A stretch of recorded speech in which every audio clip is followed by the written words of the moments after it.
सोना चांदी नहीं खरीद सकते तो गंगा दशहरा पर खरीदे ये चीजें और भर जाएंगे अन्न धन के भंडार। इस समय ज्येष्ठ माह चल रहा है। ज्येष्ठ माह में आने वाले सभी त्योहारों का विशेष महत्व है। ज्येष्ठ माह में वट सावित्री व्रत, शनि जयंती, अपरा एकादशी जैसे बड़े पर्व आते हैं। इन्हीं में से एक है गंगा दशहरा और जेठ मास के शुक्ल पक्ष की दशमी तिथि के दिन गंगा दशहरा मनाया जाता है। हिंदू धर्म में इस तिथि को बेहद ही शुभ माना जाता है। मान्यता है कि इसी दिन माता गंगा का धरती लोक पर अवतरण हुआ था, इसलिए इस दिन गंगा नदी की विधि विधान से पूजा अर्चना की जाती है। साथ ही दान जैसे पुण्य कार्य करते हुए गंगा में स्नान किया जाता। धार्मिक मान्यताओं के अनुसार गंगा में डुबकी लगाने से व्यक्ति के सभी पाप कष्ट धुल जाते हैं और यही नहीं, उसे सुख समृद्धि का आशीर्वाद भी प्राप्त होता है। शास्त्रों में गंगा माता को मोक्षदायिनी भी कहा गया है। ये भी माना जाता है कि गंगा नदी शिव जी की जटाओं से निकलती है, इसलिए इस दिन शिव जी की भी पूजा अर्चना करनी चाहिए। ऐसा करने से विशेष लाभ की प्राप्ति होती है। माना जाता है कि इस दिन दान पुण्य करने और धार्मिक आयोजन करने से आपको धन की प्राप्ति होती है और मोक्ष का मार्ग खुलता है। अब ऐसे में गंगा दशहरा के दिन कुछ ऐसी चीजें हैं जिसे खरीदने से व्यक्ति को शुभ फलों की प्राप्ति हो सकती है और इस दिन माता गंगा को उनकी प्रिय चीजों का भोग लगाने से भी माता गंगा आपसे प्रसन्न हो सकती है। इस वीडियो में मैं आपको बताऊंगा कि साल 2024 के ज्येष्ठ माह का गंगा दशहरा कब है, इसका शुभ मुहूर्त क्या है और इस दिन कौन से योग बनेंगे और इसकी पूजा विधि क्या है, वही इसका महत्व क्या है। साथ ही आपको ये भी बताएंगे कि गंगा दशहरा पर किन चीजों की खरीदारी आपके लिए शुभ साबित हो सकती है और इस पावन दिन पर माता गंगा को किन चीजों का भोग लगाना चाहिए। इस वीडियो में मैं आपको गंगा दशहरा के बारे में संपूर्ण जानकारी दूंगा, लेकिन उससे पहले अगर आप भी चाहते हैं कि माता गंगा का आशीर्वाद आप सभी पर बना रहे तो इस वीडियो को एक लाइक करें और चैनल को सब्सक्राइब कर लें और कमेंट बॉक्स में हर हर गंगे जरूर लिखें। चलिए सबसे पहले जानते हैं कि साल 2024 के ज्येष्ठ माह का गंगा दशहरा कब है और इसका शुभ मुहूर्त क्या है और इस दिन कौन से योग बनेंगे। हिंदू पंचांग के अनुसार ज्येष्ठ माह के शुक्ल पक्ष की दशमी तिथि 16 जून 2024 को सुबह 2:32 पर शुरू होगी और इसका समापन अगले दिन 17 जून 2024 को सुबह 4:45 पर होगा। उदया तिथि के अनुसार गंगा दशहरा का पावन पर्व 16 जून को मनाया जाएगा। इस दिन स्नान के लिए ब्रह्म मुहूर्त अच्छा माना जाता है। गंगा दशहरा के दिन सुबह 7:08 से सुबह 10:37 तक पूजा अर्चना के लिए शुभ मुहूर्त है। साथ ही इस बार गंगा दशहरा के दिन कुल 4 शुभ संयोग बन रहे हैं। पहला अमृत सिद्धि योग, दूसरा सर्वार्थ सिद्धि योग, तीसरा रवि योग और चौथा हस्त नक्षत्र योग का निर्माण हो रहा है। इस शुभ मुहूर्त में माता गंगा और भोले बाबा की आराधना करना और दान पुण्य के कार्यों का बड़ा महत्व बताया गया है। आइए अब जानते हैं कि गंगा दशहरा की पूजा विधि क्या है। पहला, गंगा दशहरा पर ब्रह्म मुहूर्त में गंगा स्नान करें। यदि आप किसी कारणवश गंगा में स्नान नहीं कर सकते हैं तो घर पर ही स्नान करते समय गंगा जल का प्रयोग कर लें। दूसरा, इसके बाद नए साफ वस्त्रों का धारण करके सूर्य देव को अर्घ दें। तीसरा, इस शुभ दिन पर गंगा मां के साथ साथ भगवान शिव जी की भी पूजा करने का विधान है। चौथा, गंगा दशहरा पर गंगा स्तोत्र का पाठ करने से व्यक्ति को शुभ फलों की प्राप्ति होती है। पांचवा, गंगा दशहरा के दिन पूजा अर्चना करने के बाद आप जरूरतमंद लोगों को दान कर सकते हैं। चलिए अब जानते हैं कि गंगा दशहरा पर किन चीजों की खरीदारी करने से शुभ फलों की प्राप्ति होती है।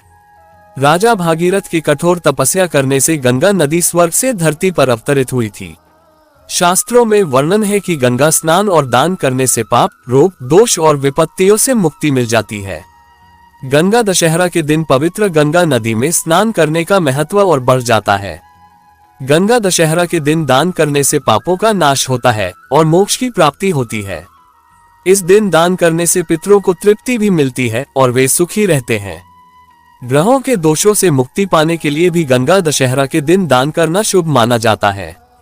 दान करने से जीवन में सुख समृद्धि आती है और सभी मनोकामनाएं पूरी होती हैं। गंगा दशहरा के दिन दान करना एक उत्तम अवसर है। इस दिन दान करने से पुण्य लाभ होता है। माना जाता है कि इस दिन गंगा स्नान करने से 10 पाप नष्ट हो जाते हैं। इनमें निषिद्ध हिंसा, परस्त्री गमन, बिना दी हुई वस्तु को लेना, कठोर वाणी, दूसरे के धन को लेने का विचार, दूसरों का बुरा करना, व्यर्थ की बातों में दुराग्रह, झूठ बोलना, चुगली करना और दूसरों का अहित करना शामिल है। आइए अब जानते हैं कि गंगा दशहरा पर किन चीजों की खरीदारी करने से शुभ फलों की प्राप्ति होती है। नंबर 1, झाड़ू। झाड़ू को नए जीवन और नई शुरुआत का प्रतीक माना जाता है। गंगा दशहरा पर झाड़ू खरीदकर अपने घर लाना सौभाग्य में वृद्धि का कारक माना जाता है। घर में झाड़ू लाने से सकारात्मक ऊर्जा का संचार होता है। गंगा दशहरा पर झाड़ू खरीदकर आप अपने घर में लक्ष्मी जी का आगमन आमंत्रित कर सकते हैं और धन समृद्धि प्राप्त कर सकते हैं। ये भी माना जाता है कि झाड़ू खरीदने से पापों का नाश होता है और पुण्य फल की प्राप्ति होती है और घर से नकारात्मक ऊर्जा का दुष्प्रभाव दूर हो जाता है। नंबर 2, नए वस्त्र। गंगा दशहरा के दिन नए वस्त्र खरीदना उत्तम माना जाता है। नए वस्त्र नए जीवन का कारक माने जाते हैं। ऐसी मान्यता है कि इस दिन जो व्यक्ति नए वस्त्र खरीदता है उसे जीवन में चल रही परेशानियों से छुटकारा मिल सकता है, साथ ही शुभ फलों की प्राप्ति भी हो सकती है। नंबर 3, गुड़। गंगा दशहरा के दिन गुड़ खरीदना शुभ माना जाता है। ऐसा माना जाता है कि गंगा दशहरा के दिन गुड़ खरीदने और बांटने से पुण्य मिलता है और समृद्धि आती है। वही गंगा दशहरा के दिन गुड़ खरीदकर सूर्य देव को अर्पित करने से यश की प्राप्ति हो सकती है, साथ ही मनोवांछित फलों की भी प्राप्ति हो सकती है। चलिए अब जानते हैं कि गंगा दशहरा पर माता गंगा को किन चीजों का भोग लगाना चाहिए। नंबर 1, गुड़। गंगा दशहरा के मौके पर माता गंगा को गुड़ का भोग जरूर लगाएं। ऐसा माना जाता है कि यह उन्हें बहुत पसंद है। साथ ही इसको अर्पित करने से जीवन में मिठास आती है और आर्थिक तंगी से छुटकारा मिलता है। अगर आपके किसी कार्य में बार बार असफलता प्राप्त हो रही है तो आपको माता गंगा को ये भोग जरूर लगाना चाहिए। नंबर 2, बर्फी। गंगा दशहरा के दिन माता गंगा को बर्फी का भोग लगाना भी अच्छा माना जाता है। इस तिथि पर बर्फी का भोग लगाने से जीवन में सुख और शांति बनी रहती है, साथ ही धन और ज्ञान में वृद्धि होती है। इसके साथ ही मोक्ष प्राप्ति का भी वरदान मिलता है। ऐसे में इस पावन दिन पर बर्फी का भोग अवश्य लगाएं। नंबर 3, तिल के लड्डू। गंगा दशहरा के दिन देवी गंगा को तिल के लड्डुओं का भोग लगाना बेहद शुभ माना जाता है। ऐसे में सुबह उठकर पवित्र नदी में स्नान करें, इसके बाद मां गंगा की विधि अनुसार पूजा अर्चना करें, फिर उन्हें तिल के लड्डुओं का भोग लगाएं। ऐसा करने से पितृ दोष से छुटकारा मिलेगा और साथ ही मां प्रसन्न होंगी। नंबर 4, बताशी। मां गंगा को बताशी का भोग लगाना चाहिए। माना जाता है कि बताशी का भोग लगाने से मां गंगा प्रसन्न हो सकती है और उनकी कृपा व्यक्ति के ऊपर बनी रहती है। साथ ही जीवन में चल रही परेशानियों से भी छुटकारा मिल सकता है। इसलिए गंगा दशहरा के दिन मां गंगा को बताशी का भोग लगाएं। नंबर 5, सफेद मिठाई। गंगा दशहरा के दिन मां गंगा को सफेद मिठाई का भोग लगाना भी शुभ माना जाता है। सफेद मिठाई शांति और समृद्धि का प्रतीक मानी जाती है। इसका भोग लगाने से जीवन में सुख शांति बनी रहती है और कलह क्लेश से भी छुटकारा मिल सकता है।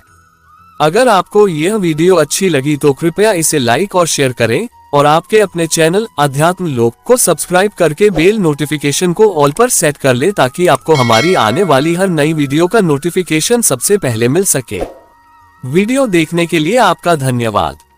आशा है कि यह जानकारी आपको गंगा दशहरा को सही तरीके से मनाने में सहायक होगी और आपके जीवन में सुख, समृद्धि और शांति लाएगी।